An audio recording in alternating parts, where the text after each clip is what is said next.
മേശരി നാളെ ഞാൻ ലീവാട്ടാ. എന്താ വെച്ചാൽ ഞാൻ കുട്ടികൾക്ക് വാക്ക് കൊടുത്താണ് വെക്കേഷൻ ആയതുകൊണ്ട് ബീച്ചിൽ കൊണ്ടുപോകാന്ന്. ചിലക്കാതെ അങ്ങോട്ട് നടക്കുക, അല്ലെങ്കിൽ തന്നെ അരമണിക്കൂർ നേരം വൈകി. അതിന് മേശരി ഞാനല്ലല്ലോ, നിങ്ങളെന്നല്ലേ നേരം വെക്കുന്നത്. ഞാൻ രാവിലെ നേരത്തെ ഒന്നുകില്ലേ. പിന്നെ ആ കുട്ടികളെ ഞാൻ വെക്കേഷനിൽ കൊണ്ടുപോകാൻ വാക്ക് കൊടുത്ത മേശരിയെ പ്ലീസ്. ഞാൻ നാളെ ലീവാണ് മേശരിയെ പ്ലീസ് മാസ്റ്ററിയെ. ആ തന്തപ്പ് മുന്നേ തന്നെ ഉണ്ട്, അയാളെ ചൊറഞ്ഞ് വേറെ ഉണ്ടാവും. ആ മുതലാളിയെ നിങ്ങളെപ്പോഴെത്തി? നിങ്ങൾ ഇങ്ങോട്ട് എത്തിയാ ഞാൻ നിങ്ങളെ അങ്ങോട്ട് വിളിച്ചാൽ നിൽക്കേ. അതിന് ഈ ചെങ്ങായി വരാൻ നേരം വൈകിയതാ. ഇവനിപ്പോ കുറച്ച് കളി ഓടിയിക്കണ്. നിങ്ങൾ നേരം ബെഗീനല്ല, മോൻ ഇന്നലെ വിളിച്ചിരുന്നു. പെരപ്പണി തൽക്കാലം നിർത്തിയേക്കാൻ പറഞ്ഞിരുന്നു. അതെന്ത് വർത്താനം മുതലാളി നിങ്ങൾ ഈ പറയണത്?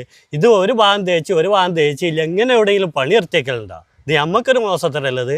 അതിനിപ്പോ എത്ര കുട്ടി ഞമ്മള് കാട്ടണ്? ഈ യുദ്ധം കാരണം എന്റെ കുട്ടീന്റെ കച്ചവടമൊക്കെ പറ്റ അവതാളത്തിൽ കെടുക്കണെന്ന്. ഈ മാസത്തെ വാടക പോലും ഓനക്ക് ഒത്തിട്ടില്ലല്ലോ. പണിക്കാർക്ക് കൂലി കൊടുക്കാനും കൂടി ഇല്ല എന്നാ ഓൻ പറയണേ.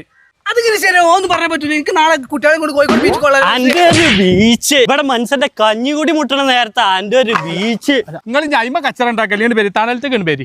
യുദ്ധം അങ്ങോട്ട് തുടങ്ങിയപ്പോഴേ നമ്മളൊക്കെ വിചാരിച്ചു അത് ഇറാനിലല്ലേ, അമേരിക്ക അല്ലേ, ഇസ്രായേലല്ലേ എന്നൊക്കെ. ആദ്യം നമ്മളെ ഗ്യാസ് കണ്ട് മുട്ടിയില്ലപ്പോ ഇനിയിപ്പോ അതാ നമ്മളത് പെട്രോൾ നിൽക്കാൻ പോവാണ്. എന്താ ഇപ്പൊ ഈ അവസ്ഥയിൽ പോയാൽ, ഇതിങ്ങനെ നീണ്ടു പോയാല് ഒന്നും നോക്കണ്ട, നമ്മളെ ഗൾഫ് രാജ്യങ്ങളൊക്കെ തകരും. അങ്ങനെ തകർന്ന ഇജ്ജൊന്ന് ആലോചിച്ച് നോക്കിയാ നമ്മളെ കഞ്ഞിമുടി മുട്ടാൻ വേറെ എത്തെങ്കിലും പാടാം. ആദ്യം നമ്മൾ വിചാരിച്ചത് നമ്മളൊന്നും ബാധിക്കൂലെന്ന്. ഇപ്പൊ ഇവിടെയുള്ള ജോലിനൊക്കെ ബാധിച്ചു തുടങ്ങിയില്ലേ.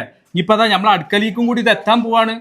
ഇപ്പത്തെ ഈ ആർഭാട ജീവിതമൊക്കെ നമ്മളൊക്കെ ഒന്നുകൊണ്ട് ഒതുക്കിയിട്ടില്ലെങ്കിൽ ഉണ്ടല്ലോ പട്ടിണിയും പായേരും ഈക്കാരം.